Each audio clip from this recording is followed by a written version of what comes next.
বুড়িগঙ্গা নদীর তীরে Sowarighat launch terminal ভবনের দোতলায় অবস্থিত এই রেস্টুরেন্ট। তার অপোজিটেই চালু হতে যাচ্ছে নান্দনিক সৌন্দর্যে সজ্জিত পার্টি সেন্টার। খোলা আকাশের নিচে বিয়ে, সভা, সেমিনার, জন্মদিন ইত্যাদি উদযাপন করার জন্য রয়েছে এই রেস্টুরেন্টটি। নতুন হওয়াতে আমরা চা দিয়ে শুরু করি আড্ডা। ৫-৬টি খাবার আইটেম থাকলেও আগামীতে আরও ভালো কিছু থাকছে এই রেস্টুরেন্টটিতে। ভেতরে গেলে বোঝাই মুশকিল যে আপনি কোনো জনসমাগম কিংবা কোলাহলময় এরিয়াতে আছেন। ইয়ন চা খেয়ে কেমন লাগলো?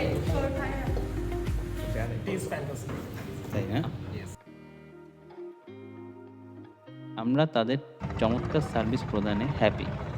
নদীর ভিউ দেখতে দেখতে আর আড্ডার ছলে খাবার খাওয়ার মধ্য দিয়ে রেস্টুরেন্টটি আপনার ভালো লাগবে বলে আশা রাখি। সময় পেলে অবশ্যই আসবেন। ধন্যবাদ।